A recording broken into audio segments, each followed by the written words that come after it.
Di tengah banyaknya pilihan mobil listrik Cina saat ini, bisa dibilang dari yang udah pernah kami tes, ini jadi yang paling unik. Bahkan uniknya kelewatan.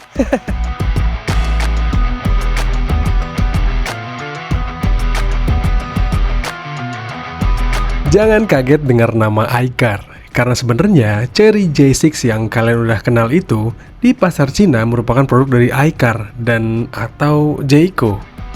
Ya mohon dimaklumi ya, grup Chery itu banyak banget sub-brandnya. Dan sekarang tambah rame lagi karena kedatangan iCar untuk pasar Indonesia.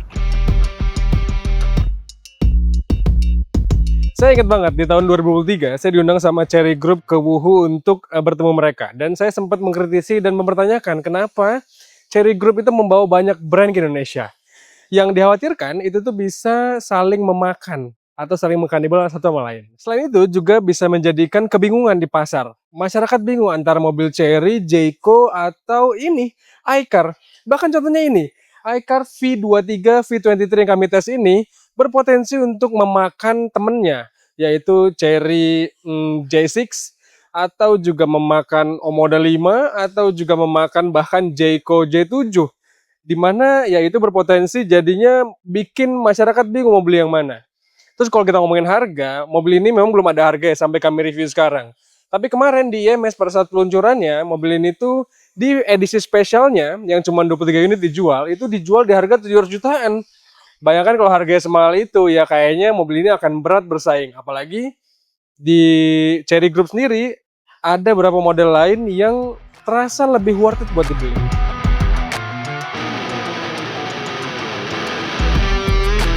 Mobil ini sebenarnya udah hadir di Malaysia dan Thailand. Sebagai gambaran, di negeri jiran sana, iCar V23 ditawarkan dalam berbagai tipe, sama kayak di Indonesia nantinya. Tapi yang menarik, di Thailand, mobil yang gayanya nyentrek ini dijual di rentang harga 300 sampai 400 jutaan. Sementara di Malaysia 400 hingga 500 jutaan. Kalau di Indonesia nantinya, menurut kalian cocoknya berapa nih? Bakal serba salah nggak sih? Kalau kemurahan nggak sesuai sama brand image-nya yang premium gitu, kemahalan takut nggak laku. Hayo, Chery Group, mau diapain nih mobilnya? Ya, tapi melihat Chery Group bisa meracik harga Jayco J5 dengan sangat menarik, bukan nggak mungkin kalau iCar ini akan diplot juga dengan harga yang menarik. Karena mobil ini tuh unik banget. Gimana nggak unik coba? Ini mobil bahkan membawa gembolan di belakangnya. Ada tas atau ransel gitu yang sebenarnya ini nggak bisa dibuka, teman-teman. Kalau di Cina sana, ini tuh banyak orang-orang yang modifikasi di belakang sini, dikasih perintilan-perintilan gitu. Dan lucu lah. Jadi dibuat ini mobil kayak kanvas kosong. Tapi di Indonesia, ya kita belum menemukan nih aftermarket yang bisa untuk modif-modif ini. Tapi ya mobil ini tuh berpotensi untuk menjadi lebih lucu lagi. Ya secara umum desain mobil ini tuh bukan ganteng, bukan cantik, bukan mewah, tapi ya unik. Nah, keunikan lainnya tercermin dari dimensi mobil ini atau proporsinya yang cukup unik nih. Dimana ini mobil itu sebenarnya dimensi total panjang yang nggak lebih dari Honda HR-V yang banyak berkeliaran di jalanan. Tapi wheelbase-nya ini panjang banget, teman-teman. Sehingga membuat rodanya ini posisinya ada di depan banget dan di belakang banget. Jadi ngebuat mobil ini tuh punya approach angle dan departure angle yang fleksibel banget layaknya mobil off-road sejati. Nah, tapi yang unik dari mobil ini tuh adalah soal keunikan desain depannya yang mirip banget kayak Toyota FJ Cruiser. Tapi yang ini itu mukanya versi lebih tembem gitu. Jadi agak kurang proporsional. Ya lagi-lagi soal desain itu adalah masalah selera yang rasanya nggak penting kita perdebatkan. Tapi bagi saya sih, saya kurang suka nih dengan desainnya yang agak-agak dalam tanda kutip caur kayak gini. Dan kalau kita ngomongin soal caur, kita beruntung teman-teman. Di Indonesia ini kita dapat namanya iCar. Tapi di belahan dunia lain, di negara lain, mobil ini tuh hadir juga dengan nama iCaur. iCaur. Kalau di Indonesia kebayang ya punya mobil yang namanya iCaur sih. Kayaknya saya agak berpikir-pikir tuh untuk membeli mobilnya. Meskipun ya di sini udah hadir juga dengan emblem yang tulisannya iCaur nih. Dan berapa bagian di dalam kabin gitu ya, di head unit misalnya, ada juga yang menandakan kalau mobil ini tuh namanya iCaur. Tapi itu adalah masalah yang minor, harusnya bisa diganti sama iCar sebelum muncul mobil di Indonesia. Tapi ya beruntung bagi kita, mobil ini hadirnya dengan nama yang normal. Meskipun agak kurang normal sih, iCar. Sebagai mobil yang sebenarnya kecil secara ukuran, tapi panjang secara wheelbase, iCar V23 ini hadir dengan kemampuan angkut bagasi yang fleksibel banget. Udah gitu, jok baris keduanya juga bisa dilipat 50-50. Cocok nih kalau kita mau bawa barang besar, tapi masih angkut satu orang penumpang di belakang. Nah, jadi penumpang belakang V23 ini asik-asik aja karena lega. Ruang kaki tersisa banyak, ruang kepala juga aman banget. Cuma nggak ada atap mahal alias panoramic sunroof kayak mobil Cina kebanyakan ya. Jangankan atap begitu, nih jadi penumpang belakang sini ternyata terasa dianaktirikan nih. Karena nggak ada fitur sama sekali, kecuali jarang di pintu dan seat pocket yang sempit. Ya kalau kita ngomongin fitur sih, rasanya iCar tuh memanjakan banget penumpang depan dan juga supirnya yang berada di kabin depan sini. Dimana untuk urusan jok kita dikasih ventilated seat atau ada AC di belakang joknya ini sehingga kita aman dari keringetan-keringetan. Terus juga saya paling suka sama materialnya yang berkualitas. Ini di tengah ada konsol gini dan solid banget rasanya. Terus material yang dipakai juga terasa nyaman tersentuh tangan, nyaman dipandang. Ada kombinasi warna yang cakep detail-detailnya.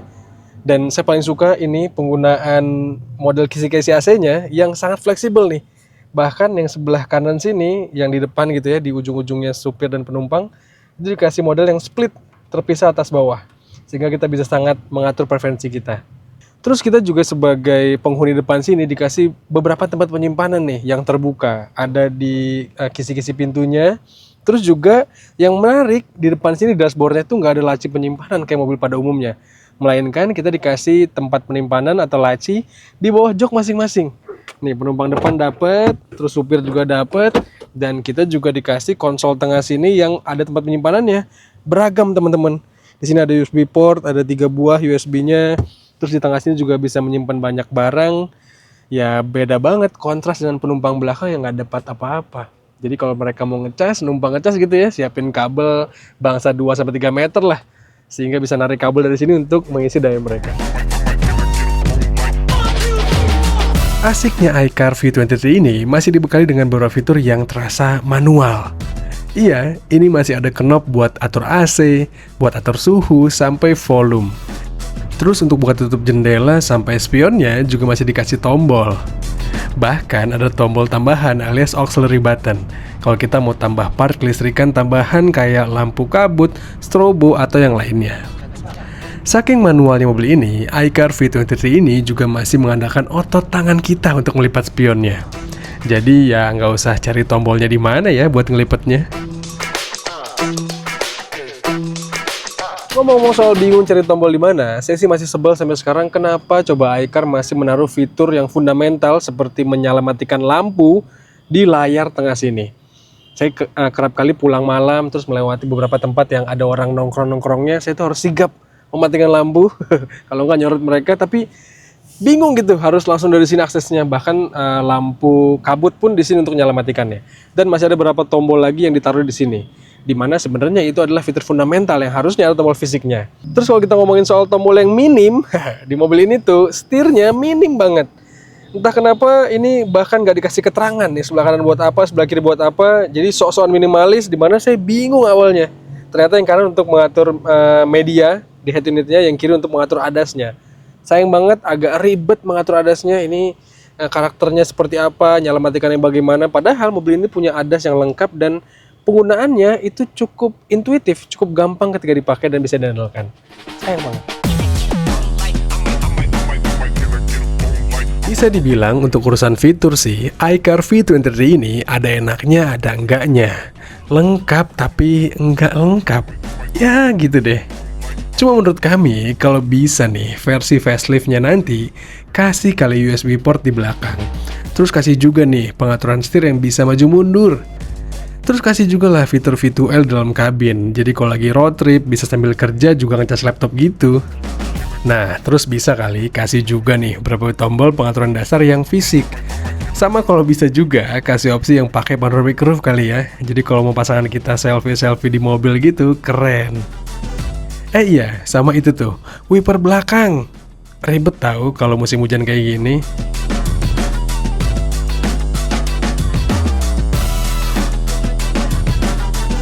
Ya, Ya, tapi menyetir iCar V23 ini membuat kita punya aura percaya diri yang kuat banget, teman-teman. Karena selain desainnya yang unik, di jalan jadi pusat perhatian gitu ya, kita dilihatin orang-orang dan bikin kita lebih jemawa gitu. Mobil ini juga secara postur mendukung kita untuk menjadi lebih jemawa, jadi lebih percaya diri dan sigap gitu. Karena mobil ini tinggi, terus juga posisi duduknya ini tinggi banget teman-teman, di atas rata-rata. Terus kita punya postur yang ala-ala off-road sejati gitu ya. Tadi saya ceritakan mobil ini punya approach angle yang fleksibel banget, departure angle yang demikian juga, roda yang besar, sehingga bikin mobil ini tuh secara umum, secara praktis bisa dan siap untuk melewati berbagai medan. Apalagi secara naturalnya mobil listrik itu lebih siap dipakai main basah-basahan, main becek-becekan, melewati genangan air. Mobil ini punya ketahanan melewati genangan air hingga 60 cm atau 600 mm, dan itu cukup sekali untuk membuat mobil ini siap dibawa kemana-mana. Apalagi kalau kita sekarang di kondisi yang cuacanya lagi nggak menentu, kadang-kadang banjir, kadang-kadang panas, kering, jalanan jadi berlumpur. Ya, ada beragam mode berkendara yang bisa kita pilih di mobil ini, sehingga kita bisa lebih menyesuaikan preferensi berkendara kita.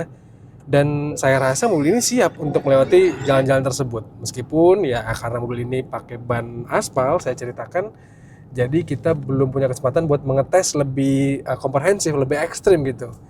Tapi ya kehadiran mode berkendara dan intelligent wheel drive mobil ini membuatnya jadi secara teori itu siap untuk dipakai ke berbagai medan. Saya paling suka ini mengganti-ganti mode berkendaranya. Nih, secara default mobil ini pakai mode berkendara yang eco, tapi saya pribadi lebih suka pakai yang comfort karena nggak endut-endutan dengan regenerative brakingnya yang cukup kuat. Saya sukanya pakai comfort, tapi saya suka banget mengganti-ganti mode berkendaranya karena punya animasi dan key visual yang sangat bagus. Ada sport di sini, ada slippery untuk ngeliatin jalan yang licin, ada off-road, ya artinya siap dibawa off-road gitu ya, dan ada individual, kita bisa merubah preferensi kita. Tapi saya suka banget dengan animasi-animasi di mobil ini. Grafisnya tuh unik banget, lucu, bikin kita percaya diri.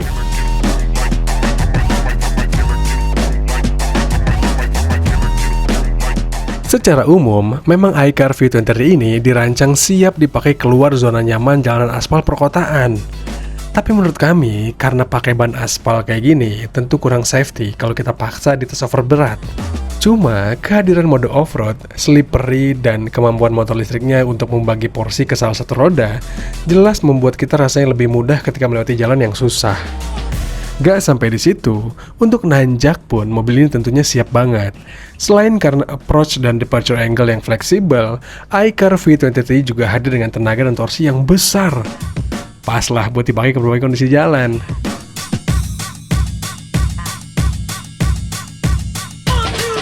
Bawa iCar V23 ini untuk road trip, untuk mudik, untuk jalan jauh bersama keluarga misalnya ya. Ini mobil yang bisa memenuhi kebutuhan kita untuk hal-hal tersebut.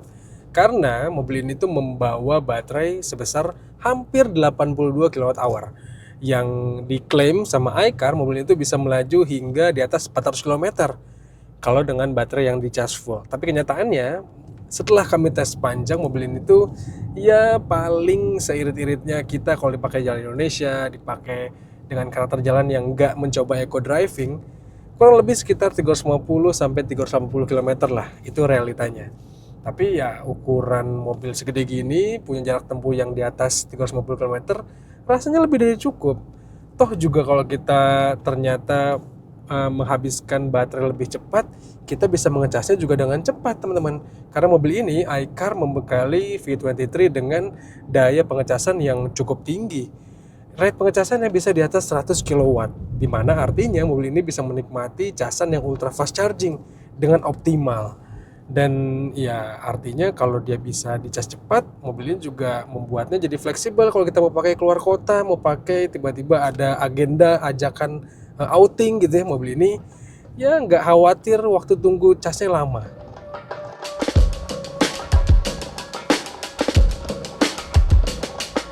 Menyetir iCar V23 ini ternyata lebih menyenangkan loh ketimbang Chery J6. Kehadiran roda berukuran besar, set suspensi yang punya jarak main yang tinggi, namun dengan karakter yang lebih stiff, membuatnya ternyata enteng saat dipacu di kecepatan tinggi. Gak ada body roll yang menakutkan dan terasa pas lah. Di iCar V23 ini juga karakter pengeremannya jauh lebih baik dan natural ketimbang Chery J6 rasanya. Belum lagi, feel setirnya juga terasa tidak terlalu hambar. Oke lah. Cuma keluhan kami ada pada visibilitas yang kurang baik, karena kaca depannya tidak terlalu besar. Terlebih kalau kita kondisinya hujan, pandangan ke belakang tuh akan sangat terbatas. Oh iya, dan satu keluhan lagi adalah di area kaki-kakinya, dimana ini tuh bannya kurang senyap dan gripnya, kurang asik deh. Sama untuk muter balik, ini mobil yang siogianya kecil nih, ternyata nggak gampang loh. Radius putarnya lebar banget, kurang asik nih kalau manuver di jalan sempit. Setelah mentes mobil ini dalam jangka yang panjang, kami jadi bisa menilai betapa impresifnya mobil ini. Mobil ini hadir dengan rasa berkendara yang solid, performa dan baterai yang lebih dari cukup, serta fitur yang memang masih ada ruang buat bertumbuh tapi rasanya oke untuk saat ini. Dan jangan lupakan, iCar merancang desain V23 dengan sangat extraordinary, sangat unik, cocok buat kalian-kalian yang mungkin pengen show off. Dan mobil ini juga tinggal kita tunggu harga jualnya berapa nanti. Apakah racikan harganya akan sesuai dengan segala nilai tadi sehingga mobilnya jadi worth it? Ya, patut kita tunggu. Tapi sebelum itu, menurut kami ada beberapa PR besar yang harus diselesaikan oleh iCar sehingga V23 ini rasanya nanti akan sesukses Jayco J5 atau Chery J6. Jadi PR itu perlu diselesaikan.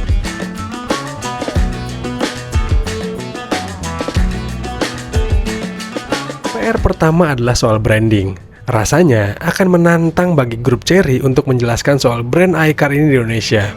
Karena ya kita tahu lah ya, penggunaan i sebelum sebuah objek itu identik banget dengan produknya Apple. Kita tahu ada iPhone, ada iPad, ada iWatch, dan sepengetahuan kami, nggak sedikit orang yang tertawa atau malah sentimen saat tahu mobil ini namanya iCar. PR berikutnya adalah soal positioning brand dan harganya nih. Ini sangat penting menurut kami. Mengingat konsumen Indonesia sangat sensitif soal harga. Menurut kami, mumpung belum terlalu lama nyemplungnya, belum terlalu lama juga mengenalkan brand ini, mending Chery Group bisa pertimbangkan untuk iCar ini dimasukkan aja ke subnya Chery ataupun Jayco. Sehingga ya mungkin ada Chery V23 atau Jayco V23 yang dimana nggak akan membuat ribet pembelinya, nggak akan membuat ribet juga brand Chery Group, dimana kalian harus bertanggung jawab juga untuk after sales kan, sehingga dengan makin sedikitnya brand, bisa kalian kembangkan lebih banyak untuk jaringan after salesnya. Atau menurut kalian gimana? Kira-kira apakah mobil ini menarik untuk menjadi sebuah iCar, atau mending masuk ke Chery juga, atau menurut kalian gimana sih soal mobil ini? Kira-kira layakkah dipertimbangkan dengan harga yang menurut kalian cocoknya berapa?